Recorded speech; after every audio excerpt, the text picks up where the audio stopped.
Merci de votre présence ce soir. C'est très très agréable de voir cette salle aussi pleine.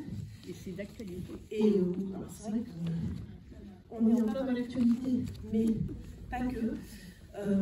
Avant d'appeler les réalisateurs, le réalisateur et les auteurs du film, je voudrais déjà remercier l'association Encore Méliès, qui sont nos partenaires fidèles, qui sont partenaires de cette séance. Et aussi, je vais passer la parole à l'association Terre de Liens, qui est partenaire aussi de la séance. Donc c'est Tristan qui est tout au fond, vous pouvez l'applaudir, qui va vous présenter en deux mots l'association Terre de Liens. Ah, voilà les lumières qui surgissent dans le film. Bonsoir. Bah lui, au moins, il est en plein dans la lumière, c'est bien. Un mot très rapide au sujet de l'association Terre de Liens, que vous connaissez peut-être si vous avez visité notre stand, notamment à l'Extrême-Orient. Dans le micro. Plus fort, pardon. Oui, voilà, on peut manger. Ok. Comme une glace. Très bien. Terre de Liens, du coup, c'est une jeune association d'une vingtaine d'années qui fait pousser les fermes, pardon.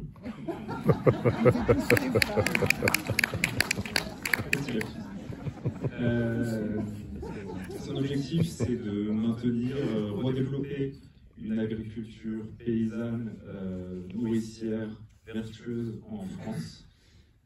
Donc, notamment via le fonctionnement qui passe par une foncière dont vous tous et toutes pouvez être actionnaires si vous le souhaitez, et une foncière qui lui permet ensuite de racheter des terres agricoles et de les mettre à disposition des agriculteurs et agricultrices. Voilà en fait le système global. Il y a différentes possibilités de nous aider. On y reviendra peut-être un peu plus tard. Oui, puis vous serez aussi à la sortie de la salle avec la table. Vous avez peut-être vu la table en entrant.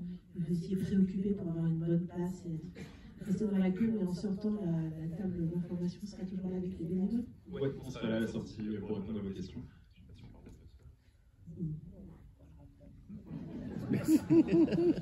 Pardon, on va parler. Vas-y, excuse-moi. Abiosol, donc l'association qui est aussi partenaire. Est-ce que Anna, tu veux venir parler d'Abiosol? À Terre de Liens, on s'intéresse évidemment à la question de l'accompagnement des agriculteurs et on travaille notamment avec une association partenaire, Abiosol. Abiosol avec Anne, sous applaudissements. Bonsoir. Abiosol existe depuis une quinzaine d'années en Ile-de-France. C'est le regroupement de plusieurs structures, donc Terre de Liens Ile-de-France, le réseau des AMAP Ile-de-France et la couveuse d'activités Les Champs des Possibles. Et on accompagne en fait des porteurs et porteuses de projets à l'émergence qui font des reconversions, qui sont pour la plupart pas issus du milieu agricole. Et on les aide à s'installer en Ile-de-France de façon pérenne sur des productions bio et paysannes. Et on est basé à Montreuil, juste à côté. Voilà, nos voisins, un peu seul. Merci à tous les deux pour votre présence. Et pour la table, j'appelle à me rejoindre Gilles Perret, le réalisateur de La Ferme des Bertrands, et Mario Richu.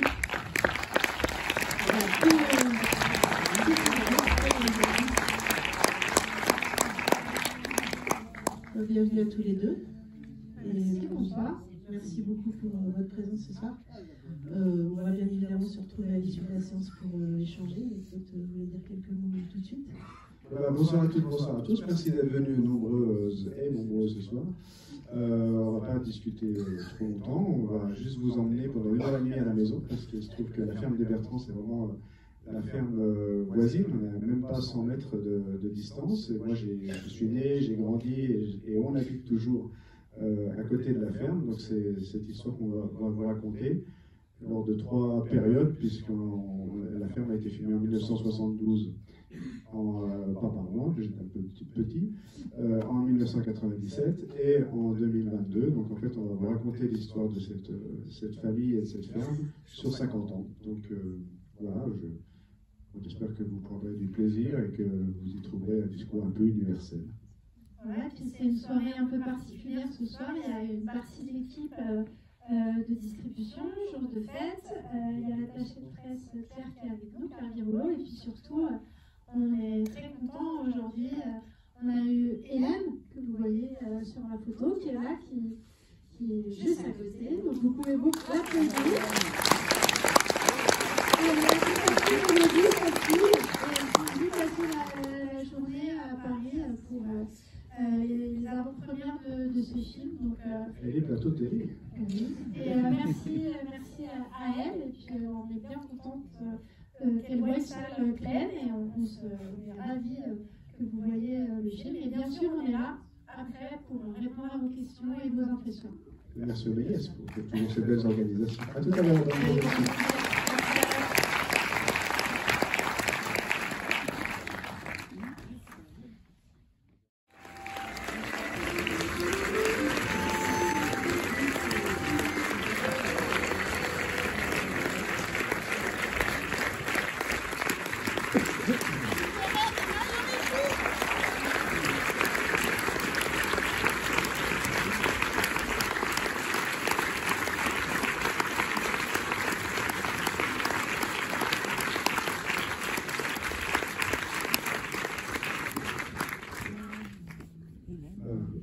Merci pour ce bel accueil.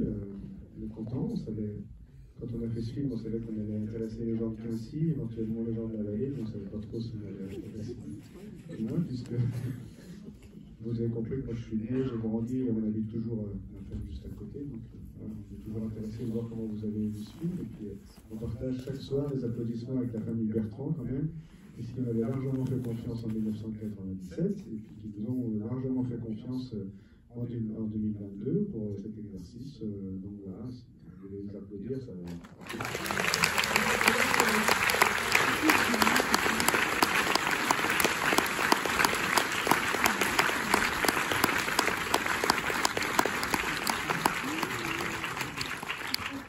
L'histoire du premier film de 1997 qui est partie de ce film-là.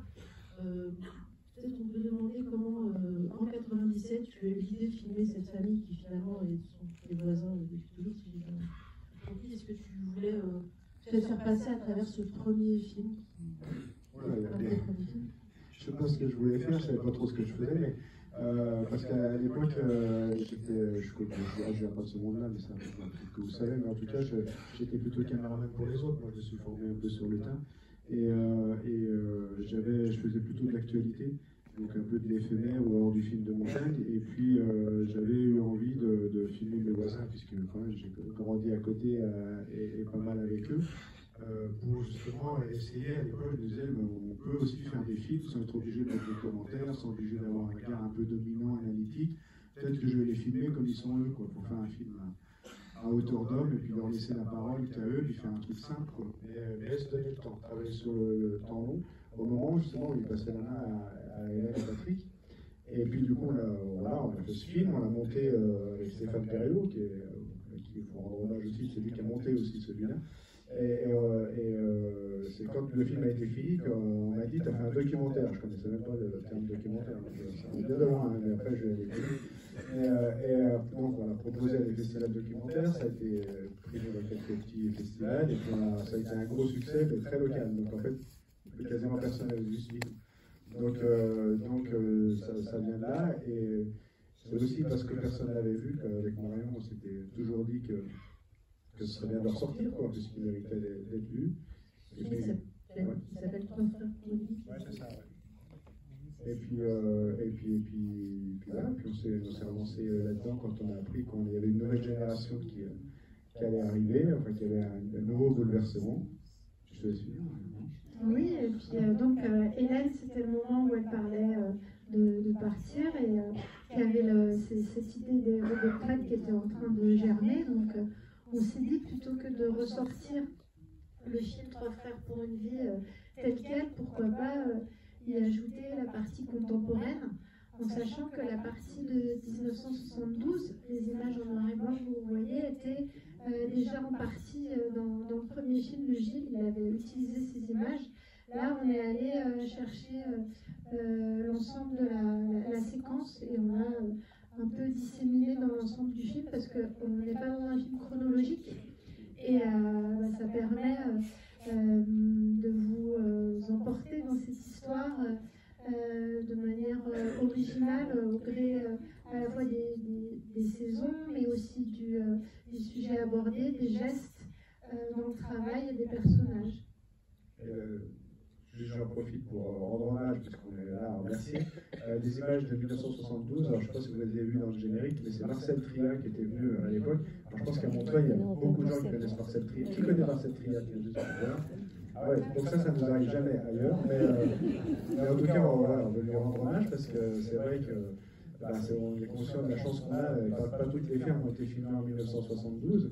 Et à l'époque, c'était l'événement. Moi, j'étais gamin, et quand on disait les Bertrands ont passé à la télé, quoi, parce qu'ils étaient déjà, là on est un petit peu loin de tout, mais à l'époque on était encore plus loin de tout. Et c'était l'événement, et moi j'avais toujours ça en tête. Donc, et Marcel Tria, en plus, est venu les filmer avec, pour ceux qui le connaissent, quand même à la fois cette douceur, cette façon de faire. On voit les visages, on voit les corps, etc. Mais aussi avec des questions qui étaient déjà très pertinentes à l'époque, des questions fondamentales qui sont déjà posées. Donc on est conscient de la chance qu'on avait. Donc il s'agissait, comme dit Marion, d'utiliser ça le mieux possible dans le film, sans tout révéler au début. Avant de vous préparer votre première question, avant de vous passer la parole, j'ai juste une question de remarque. Une des choses que je trouve vraiment très belle dans le film, qui traverse le film, c'est la question du travail. En fait, c'est vraiment un des sujets du film, la façon dont, éventuellement sa pénibilité, mais aussi la façon dont on travaille ensemble, la façon dont on se répartit les choses, la façon dont on peut organiser son temps ou pas, en fonction est-ce que c'est. Il y a vraiment cette évolution aussi au fil des trois époques. C'était un des axes peut-être sur lesquels vous avez construit ce film. Oui, la question du travail, je crois qu'elle est aussi présente dans l'ensemble de la filmographie de Gilles. C'est une thématique qu'il aime bien traiter parce que on passe quand même une grande partie de nos vies au travail.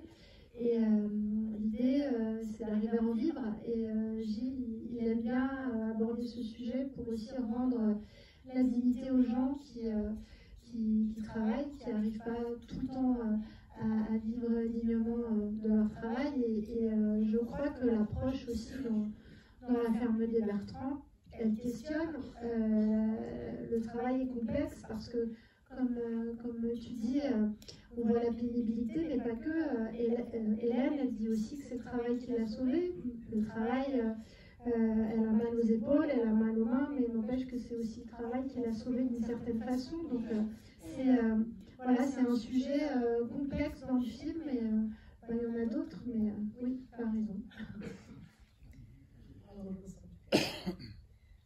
Qui veut poser la première question?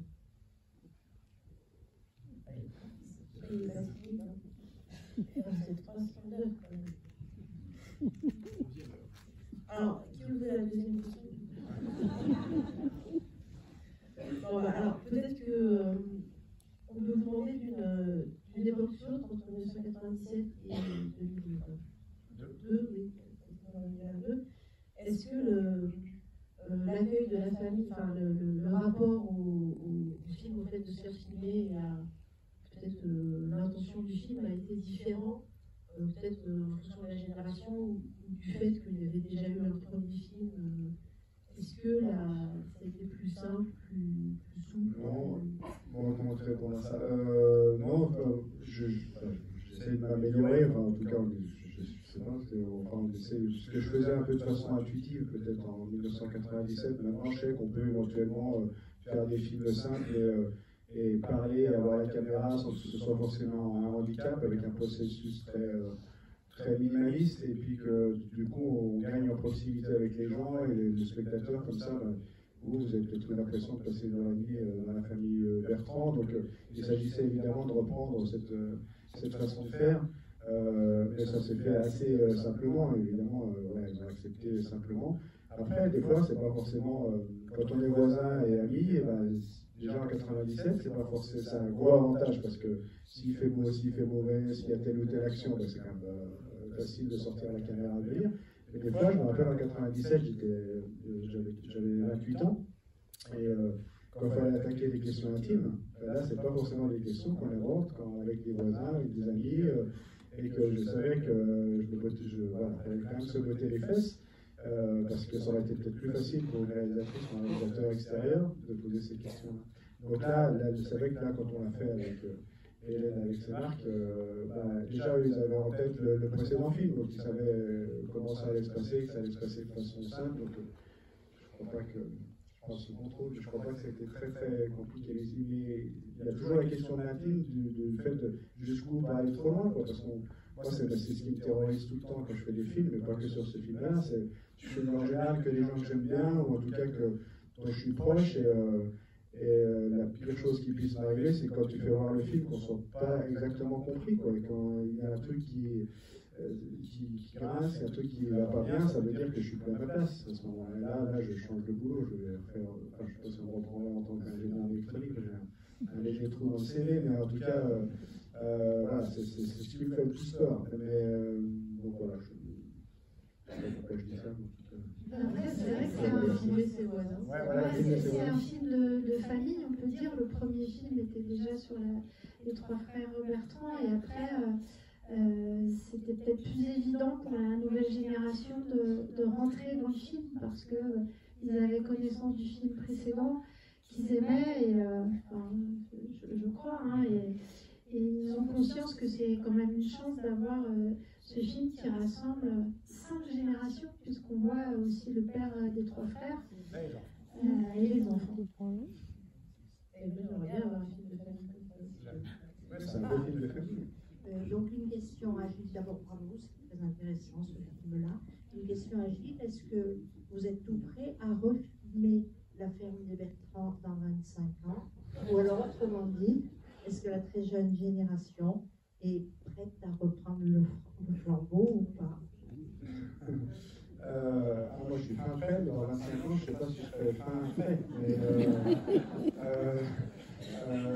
ouais, j'aurai 80 ans pour tout vous dire, donc on verra si ça va. Mais en tout cas, que ce soit moi ou quelqu'un d'autre, ce serait quand même intéressant que ça se passe, que ça se fasse, parce que au-delà de l'aspect cinématographique, il y a quand même un caractère un peu ethnologique et qui raconte aussi l'évolution de la famille, mais aussi du territoire et du métier, de cette production agricole. Qui pour l'instant fonctionne bien, comme vous avez compris, vous avez vu que la ferme fonctionne bien et que voilà, c'est pas forcément les histoires qu'on entend toujours dans l'agriculture, c'est aussi pour ça qu'on fait un film là-dessus, pour que ce soit un film positif où on ne se retrouve pas complètement plongé du cinéma. Et donc de refaire dans 25 ans, ça racontera pas mal de choses. On verra si les robots fonctionnent encore, mais au-delà de ça, on verra comment la production agricole a évolué. Et j'aime bien parler de cette ferme, si elle fonctionne bien, c'est vraiment parce qu'il y a là où on est quand même, c'est dit, hein, c'est sur l'AOP Roblochon, et de dire que c'est intéressant dans le débat actuel de poser la problématique. Les AOP, pour vous dire, c'est quand même une mesure très antilibérale, puisqu'on définit une zone géographique sur laquelle le lait ne va pas être mis en concurrence avec le lait de Plaine ou de Pologne, d'Allemagne, etc. On met des barrières protectionnistes. Et par contre, bien sûr, il y a un cahier des charges, il y a des règles pour le coup qui sont très contraignantes. Nous, dans la zone Roblochon, il faut mettre 150 jours au moins les vaches à l'extérieur, dans les prairies. Il faut produire et consommer sur la zone, donc principalement foin, requins, etc. Ils sont plafonnés pour les compléments alimentaires. 2 traites par jour, au moins espacées de 8 heures. Enfin, il y a tout un cahier des charges et des règles pour le coup qui font que, grâce à ça, il y a un produit à haute valeur ajoutée qui permet aux agriculteurs d'être payés 2 fois plus cher qu'aux agriculteurs producteurs de lait de Plaine. Donc c'est pas rien, 2 fois plus cher. Donc c'est aussi intéressant de mettre ça en perspective par rapport à ce qu'on entend aujourd'hui. Moins de règles. Moi je pense qu'il faudrait peut-être plus de règles, mais plutôt dans le commerce international, arrêter de traiter de signer des traités de libre-échange et réguler un petit peu ça. Plus de règles à ce niveau-là, et peut-être moins de règles contraignantes sur les agriculteurs. Voilà. Et en plus, avec le deuxième effet intéressant sur ces AOP, c'est que ça contribue aussi à produire du lait de qualité, à entretenir une nature en bon état, parce que justement l'agriculture fonctionne bien, on voit la conscience professionnelle de cette famille sur les paysages, avec une agriculture qui n'est pas très docile par rapport à l'environnement. Donc je trouve que c'est intéressant de mettre ça sur la table aujourd'hui où on parle beaucoup d'agriculture de manière générale alors qu'elle est faite de plein de particularismes. Oui, bonsoir. Je suis venu en Bretagne en 1946 et j'avais de la famille justement dans l'agriculture. Je suis peut-être le seul dans le public à avoir traité 2 ou 3 vaches à l'occasion. Je saurai encore le faire, je pense. Qui a déjà trait 2 ou 3 vaches? Regardez, à Montagne, ils ont tous des vaches. Donc, au passage, vous voyez qu'on se fait des idées. J'ai depuis très longtemps un pied à terre dans la Manche et je suis assez l'agriculture et les éleveurs de cette époque. Il y a un certain nombre de choses qui m'ont interpellé. Par exemple, j'ai été surpris, fasciné, parce que je n'ai jamais vu faire ça dans la Manche. Peut-être qu'on fait pas ça autour des pommiers, de nettoyer autour de l'arbre. Vous l'avez dit à plusieurs reprises, je trouvais ça absolument extraordinaire. Par ailleurs, la question qui m'intrigue le plus, parce que je la retrouve dans la Manche, donc dans un autre milieu d'agriculteurs, c'est des gens, des personnes qui ont été laissées pour compte, une femme qui est restée toute seule dans sa vie dans son exploitation.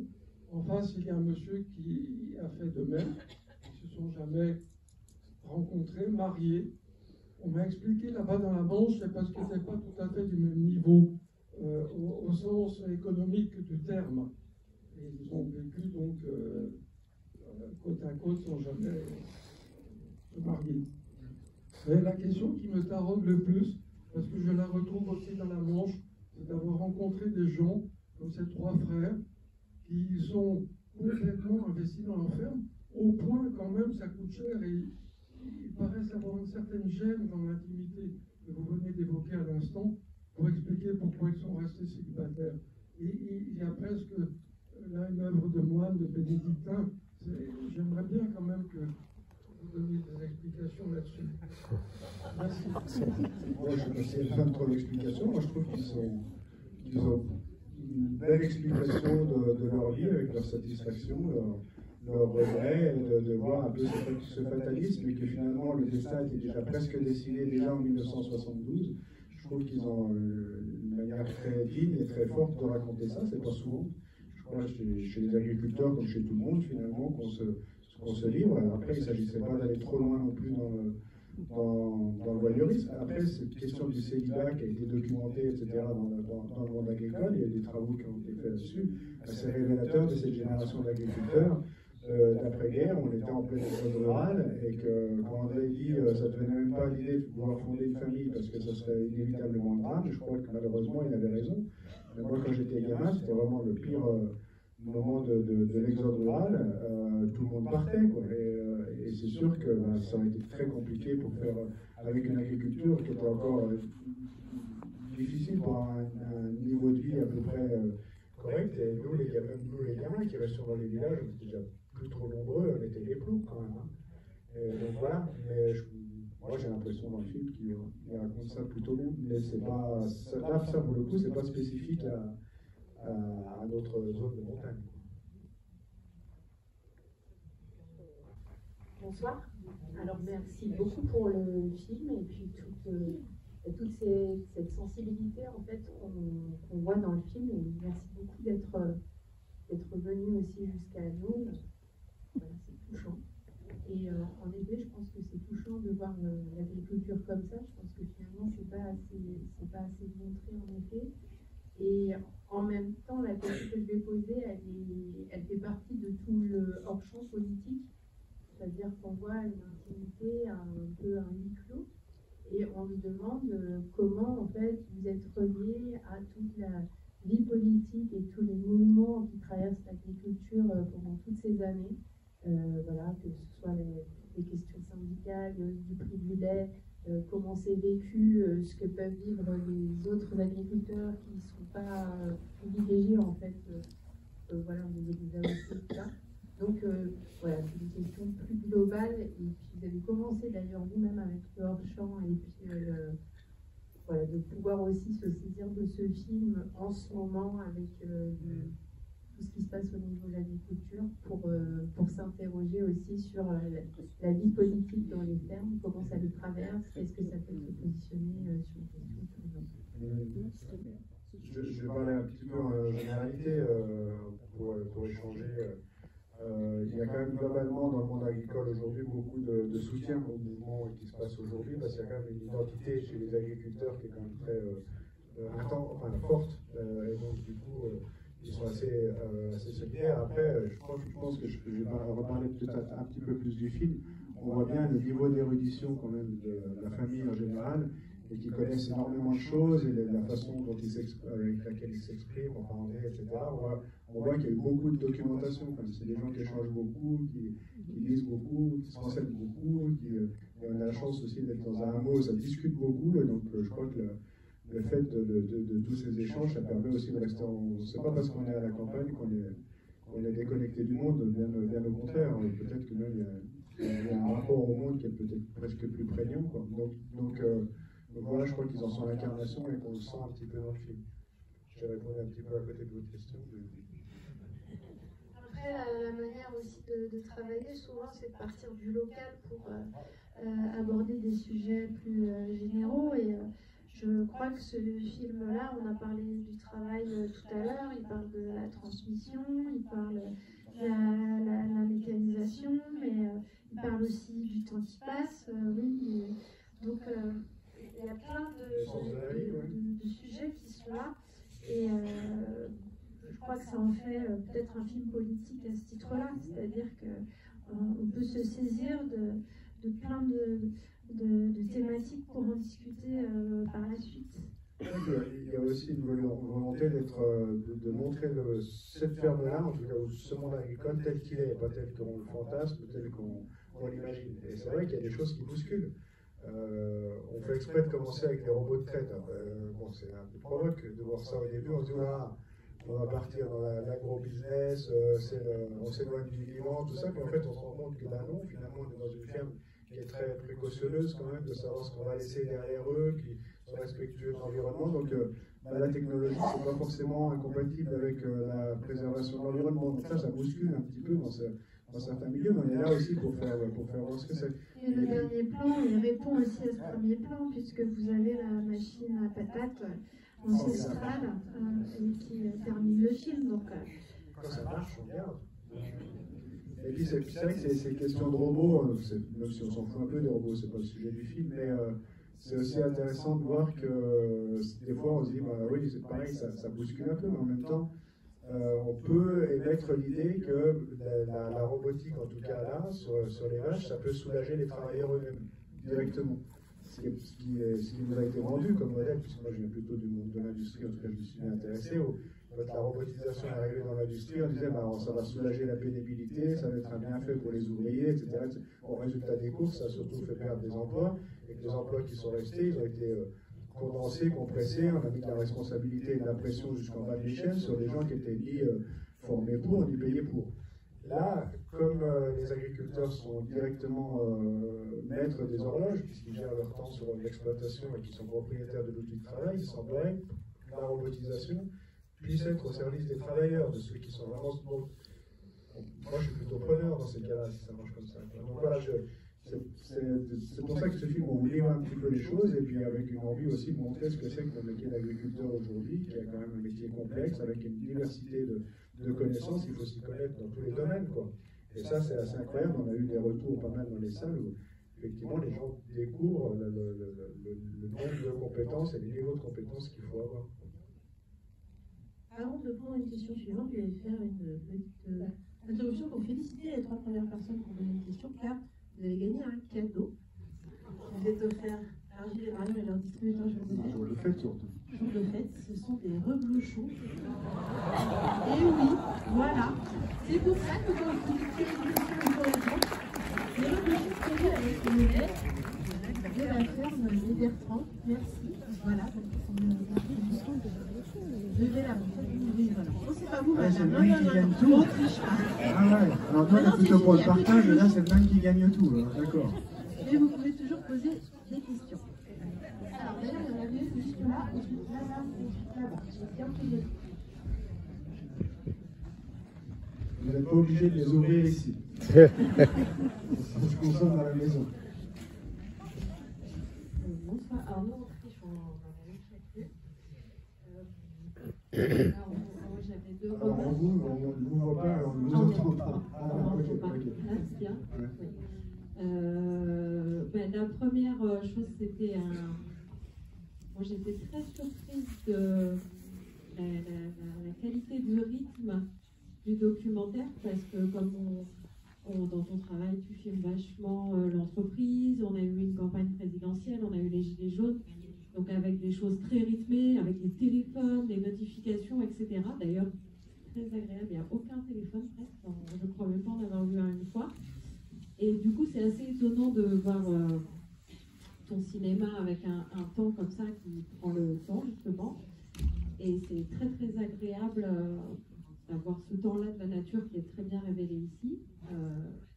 Et j'avais une question pour la famille, c'était justement comment André perçoit, parce qu'il dit oh, les écolos, ils n'aiment pas ça, comme si lui, il était un espèce de saccageur de la nature, alors que justement, on vient de me dire, on sent bien le respect, l'amour des bêtes, la connaissance de la feuille, et puis le fait qu'à l'inverse, elles sont très d'arbres, etc. La deuxième chose, c'est une question aussi un peu personnelle pour la famille Bertrand, mais peut-être que vous saurez me répondre.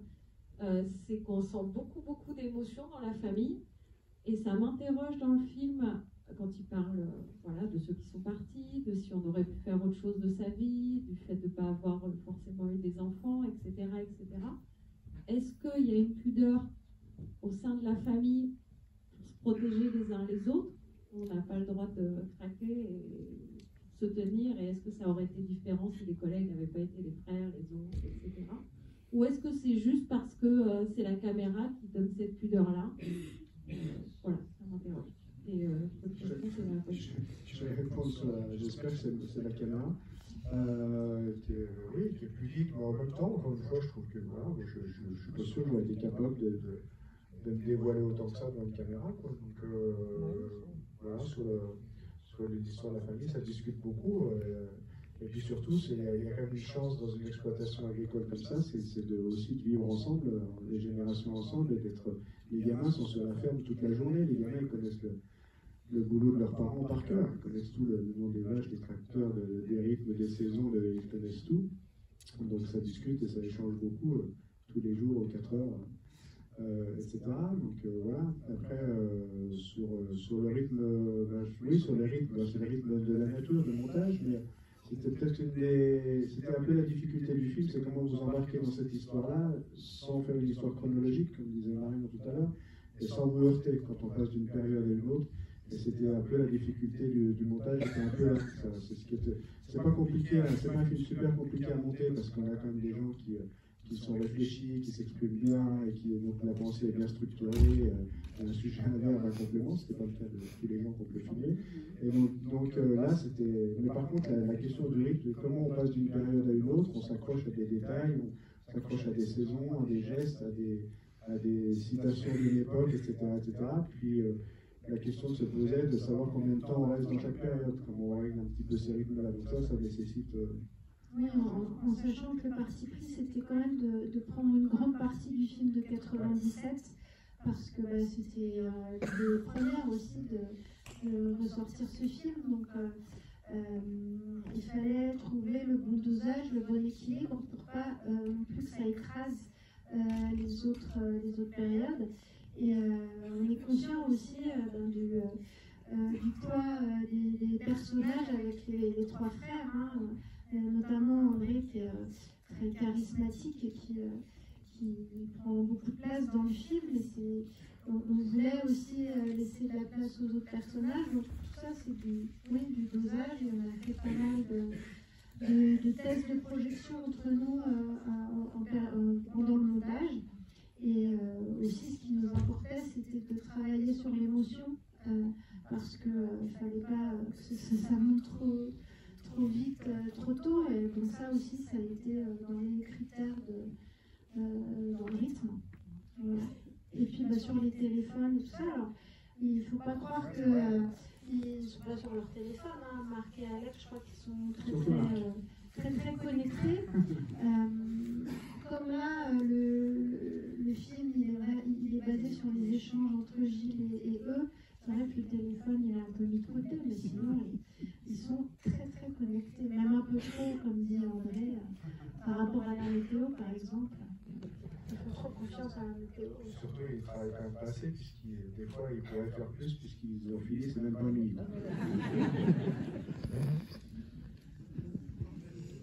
Moi, vous m'entendez bien?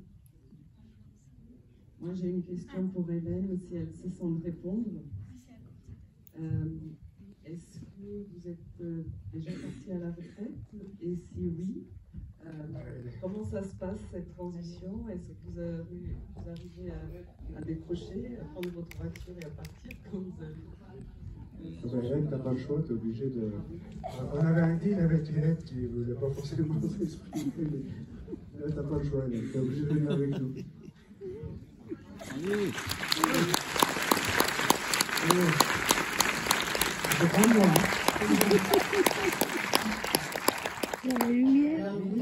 Dans la lumière. Il n'y a pas très longtemps.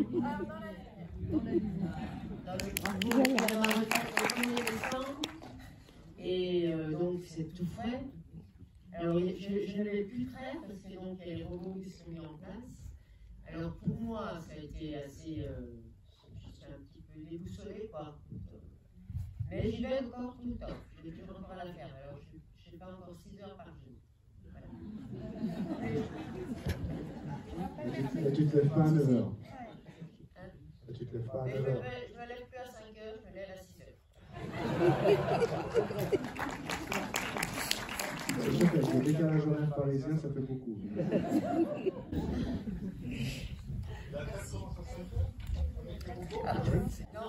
Non, les robots, là, pour l'instant, les vaches, elles sont en formation aussi. Voilà.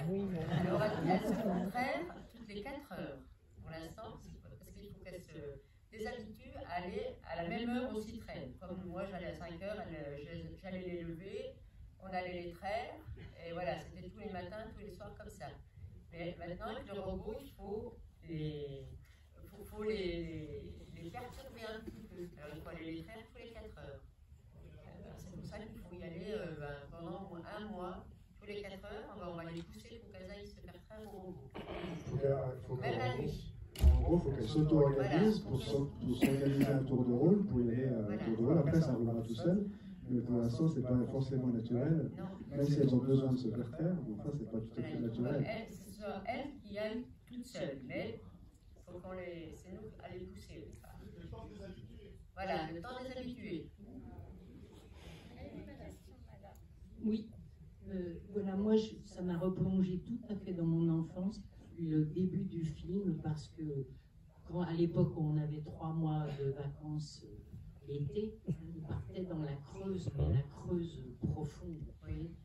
Et ça m'a fait, dans la façon dont il n'y avait pas les tracteurs à l'époque, mais moi j'allais au champ, j'allais mener les vaches au champ, changer de champ tous les soirs, avec le panier à ouvrage de la fermière qui emmenait ses œufs pour repriser, un œuf pour repriser les chaussettes. C'était son boulot pendant qu'elle gardait les vaches. Et moi, ça m'a vraiment ému parce que la Creuse profonde, c'est pas la Savoie, je veux dire. C'était encore des toutes petites parcelles, et loin les unes des autres.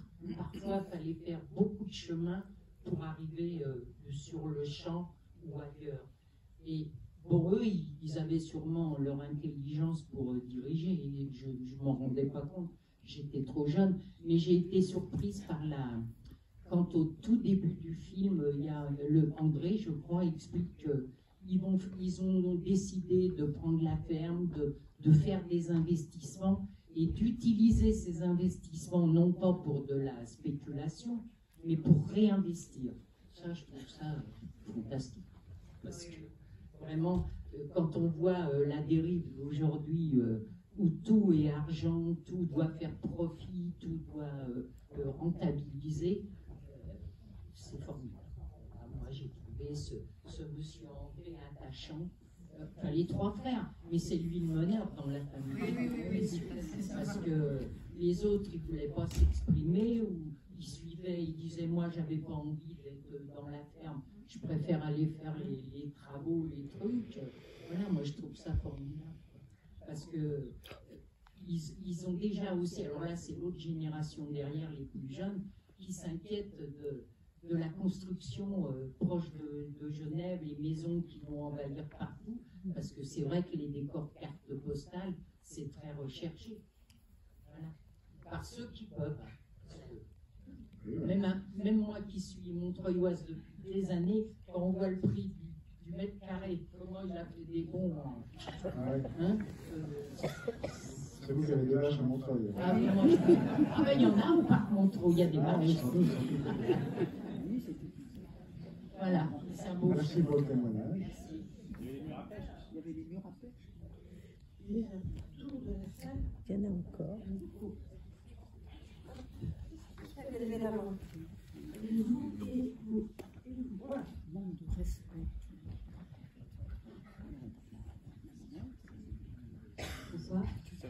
Merci donc pour ce beau film et ces portraits très attachants. Et moi j'avais aussi une question pour Hélène.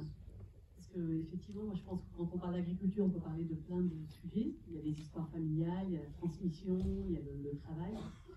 Et j'avais une question justement concernant ce robot. On comprend qu'il est mis en place parce que ça va soulager une certaine pénibilité du travail. Vous parlez à un moment de vos articulations, enfin, les gestes répétitifs, etc. Et moi je me demandais, avant de le mettre en place, est-ce qu'au sein de la famille, il y a eu aussi des débats? Parce qu'on comprend aussi que ça va quand même quelque part enlever un emploi à terme. Vous partez en retraite, mais vous ne serez pas remplacé. Le robot va vous remplacer un peu sur cette partie traite. Ça doit être un sujet qui ne va pas sans émotion. Et du coup, je voulais savoir, est-ce qu'il y a eu des débats un peu au sein de la famille, parce qu'on dit, le robot dans 10 ans, de toute façon, peut-être qu'il sera remplacé par un petit-fils, mais est-ce que justement un robot a vocation après à être remplacé par un humain, ou alors il va plutôt se perpétuer et montrer qu'il est indispensable? Mais voilà, bien sûr, c'est pas du tout une critique, hein, c'est plutôt de comprendre s'il y a eu des débats, parce qu'on comprend qu'à la fois ça allège la pénibilité, à la fois, oui, quand même, ça substitue à un emploi. Et il y a des exploitations, j'ai visité aussi, qui ont des sacrés robots. J'en avais visité une, je crois que ça coûtait 150 000 €, un robot pour faire des rations alimentaires. Donc, il fabriquait toutes les rations qu'il distribuait dans un élevage laitier aussi. Donc voilà, on comprend qu'il y a des robots avec beaucoup de fonctions. Et voilà, savoir si ça a eu des débats.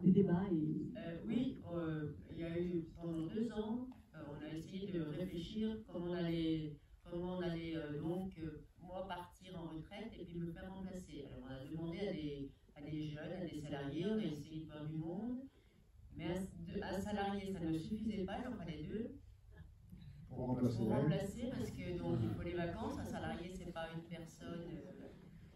Et donc, le jeune, quand il vient, il veut tant de vacances, il veut surtout l'été, il veut, dans une ferme, c'est pas l'été, c'est surtout l'hiver, quand on n'a pas trop de travail. Après, et quand on a eu tout calculé, pour le payer 2 salariés, le robot coûte moins cher. Voilà, c'est pour ça qu'on a pris cette décision. Et puis mon fils et donc mon beau-fils sont assez informatiques, ils voulaient donc rester un peu les deux sur la ferme. Mon fils, il n'est pas très pédagogue, disons, il n'aime pas trop aller commander les autres. Lui, il aime. Alors voilà, on a réfléchi comme ça surtout. Voilà. Mais c'est vrai que le constat, c'est qu'il y a un emploi de moins qui sur la ferme. C'est pas. Voilà, c'est comme ça. Après, il y a peut-être aussi le fait qu'il y a les petits-enfants derrière. Il y a les petits-enfants, puis aussi, donc quand je pars, je cède mes parts. Il faut les racheter, ces parts. Et maintenant, ça vaut un peu, et ça vaut cher. Alors pour un jeune, il faut déjà avoir un gros emprunt pour partir. Alors ça laisse aussi à réfléchir, ça. Parce que c'est un peu la contrepartie du succès des zones d'AOP, c'est que du coup, les fermes ont pris de la valeur, et donc chaque part a une valeur assez élevée. Oui,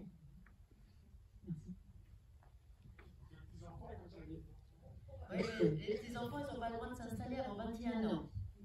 Et le premier à 13 ans. Alors, tant qu'il fasse encore ses études, et alors on avait tant de temps. Alors, j'ai dit, je ne pourrais pas attendre tout ce temps. Hein. S'il a 64 ans,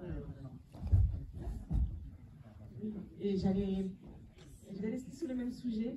Et déjà, je voulais partager ce qui m'a touché dans les films, c'est justement cette histoire le témoignage autour de la Chine. Effectivement, c'est un sujet qui bouscule, notamment dans cette salle, je pense. Parce que c'était lié au sujet de la liberté. Au début du film, on nous parle des machines, pourquoi on n'avait pas le choix voilà, il fallait aller vers ces modèles-là, on n'avait pas le choix.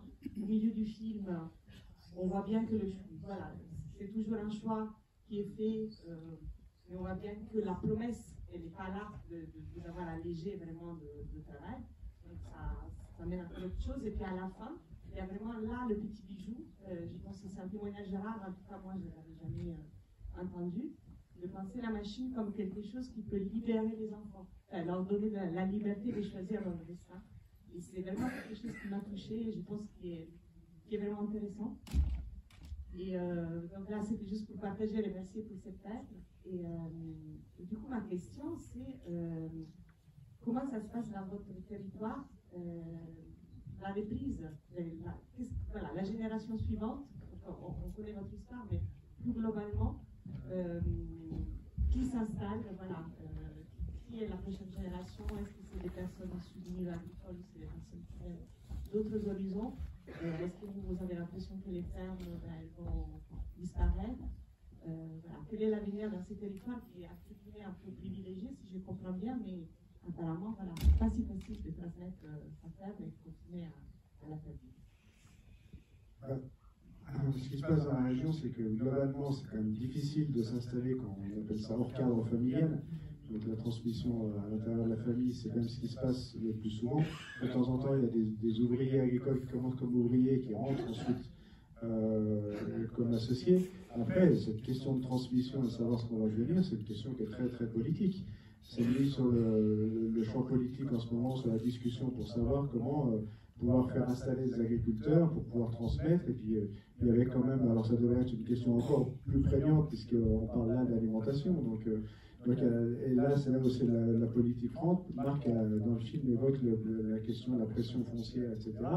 Il y a des arbitrages à faire, si on préfère faire de l'immobilier ou si on préfère donner à manger aux gens, si on préfère faire des agrocarburants ou si on préfère donner à manger aux gens. Mais ça, là, pour le coup, c'est des choix qui doivent s'organiser au niveau de la société.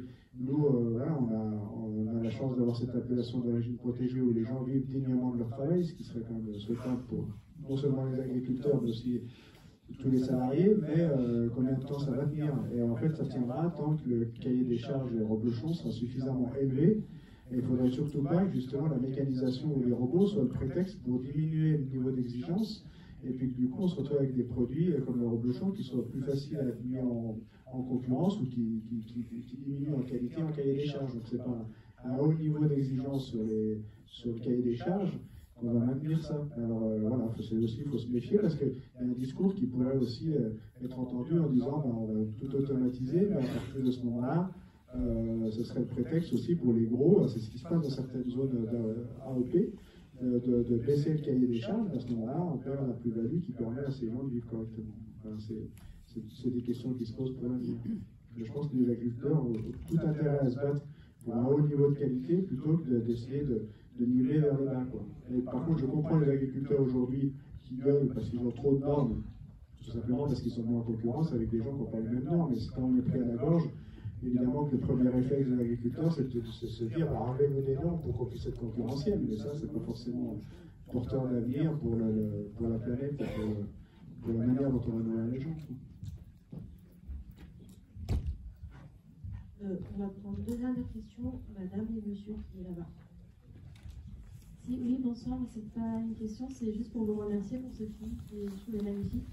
Je suis moi-même petite fille de paysan, malheureusement, la ferme n'a pas été reprise parce que mes grands-parents ont été expropriés pour la construction du tunnel sous la Manche, la Terre. Donc ça a été terrible. Donc du coup, tout ce que vous montrez, je pense que ça devrait être montré dans les écoles et partout parce que ça raconte vraiment ce que c'est que la vie de paysan, traversée par plein de paradoxes. Et bravo aussi pour la poésie du film. J'ai adoré le moment où c'est André, je pense, qui raconte qu'à l'époque, ils travaillaient beaucoup, mais ils chantaient, ils étaient heureux, c'était le bonheur. Et c'est tout ce que ma mère raconte de son enfance dans les années 60 dans la ferme. Donc voilà, bravo et merci beaucoup. Merci à vous. Oui. Merci d'être venu à notre rencontre. Je disais que vous avez de chouettes voisins a priori, et ça c'est agréable à voir. Une simple question, c'était par rapport au nombre d'exploitations sur la Haute-Savoie entre 97 et maintenant. Du coup, il y en a forcément moins. Comment ça s'est passé? Vous savez répondre? Alors, je n'ai pas les chiffres vraiment sur les 25 ans, mais ça a dû quasiment être divisé par 2, je pense, à peu près, c'est ça. Voilà. Nous, dans le hameau, il y avait 2 exploitations. Donc, il y avait, vous, la plus grosse, c'est un agriculteur célibataire aussi qui est décédé il y a 2 ans à peu près. Donc, maintenant, il n'y a vraiment plus qu'une exploitation sur le hameau. Sur l'ensemble de la commune, il y a à peu près toujours le même nombre d'agriculteurs depuis un petit moment quand même pour des exploitations. Voilà, c'est pas le fait que ça marche pas trop mal comme ça, quand même, globalement, il n'y a pas, depuis quelques années, il n'y a pas une grosse diminution du nombre d'agriculteurs. Mais il n'empêche que il y aura, je crois que c'est dans 10 ans, il y a 100 000 agriculteurs en moins. Sur les 350 400 000 qui exercent en ce moment, donc la perspective, c'est quand même celle-là. Alors, apparemment, et puis, on a des chouettes voisins, mais je confirme, on a des chouettes voisins, mais on a beaucoup à avoir des chouettes voisins. Moi, je suis persuadé que c'est pour ça que j'aime bien travailler avec mes voisins, parce qu'avec nos voisins, quand on fait des films, on peut raconter l'histoire du monde. Hein, parce que finalement, ce film, il est sur la famille, il est sur le monde agricole, mais ça parle de la vie, de pourquoi on est là, pourquoi on travaille, à quoi on sert, d'où on vient, qu'est-ce qu'on veut transmettre, et tout ça. Et puis ça, on a plein de voisins qui sont, quand on leur donne un peu de temps, qui ont des choses super à raconter. Bon, j'avais annoncé la dernière question, mais apparemment j'ai commis une injustice. Les voisins de monsieur se sont réunis pour me faire savoir qu'il était là depuis très longtemps. Donc, toute dernière question. Un petit peu la pression. Elle est bonne, inédite. Alors ma question, elle était assez opérationnelle sur le robot de traite. Maintenant, quand les vaches elles sont en pâture, donc vous expliquez que sur le début du fonctionnement, il fallait les pousser, les vaches à venir, pour qu'elles s'habituent. Et du coup, une fois qu'elles sont en pâture, sur la période à partir du printemps, elles reviennent automatiquement sur le robot de traite, même si elles sont à l'autre bout du champ, et elles s'organisent entre elles. Non, dans la journée, les vaches, elles vont aller pâturer 8 heures. On va les sortir le matin, mettons vers 7-8 heures le matin, et on les rentrera à 3 heures de l'après-midi. Voilà, il faut qu'elles aillent quand même pâturer. Après, la nuit, nous, elles ont toujours été libres. Elles rentrent, elles vont au pâturage, elles rentrent quand elles veulent. Et là, elles pourront aller se faire traire au robot. Si elles sont traites, elles pourront retourner au pâturage. Et si elles n'ont pas été se faire traire, le robot les remet à l'état pour qu'elles aillent se faire retraire. C'est toute une... En fait, vous avez raison. Le fond de la question, c'est ça aussi qui se pose sur la zone Roble-le-Champ, parce que la question, c'est de savoir si elles peuvent aller pâturer, parce que justement, c'est pour ça que je disais, il faut que le robot soit capable de respecter le cahier des charges, et entre autres, d'aller 150 jours au pâturage et respecter les 8 heures entre 2 traites. Alors, les 8 heures, c'est pas compliqué, elles ont un badge de soirée, donc voilà. Mais ça sous-entend aussi qu'il faut que les pâturages soient accessibles depuis l'État, et donc cette carte, vous avez vu la carte, on l'a vu 2 fois dans le film. Vous, c'est possible, mais c'est sûr qu'il y a des agriculteurs aussi chez qui ce ne sera pas possible, parce qu'il faut traverser une route, il faut traverser un lotissement, donc voilà, c'est pas adapté à toutes les... C'est pour ça que c'est pas... Ouais. On pensait que le sujet du robot était un peu anecdotique dans le film, mais on n'a pas eu Il y a des personnes qui s'intéressent à la robotique. Merci en tout cas pour tout ce que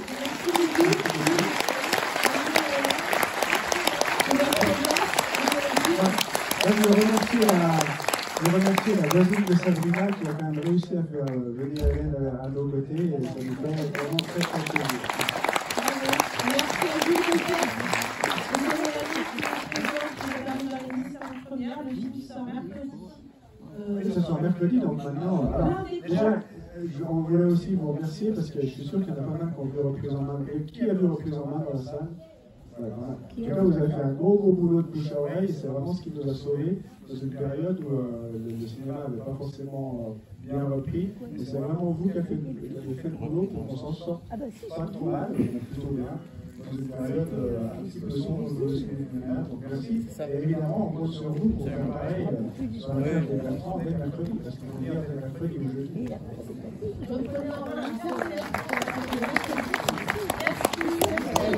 Merci.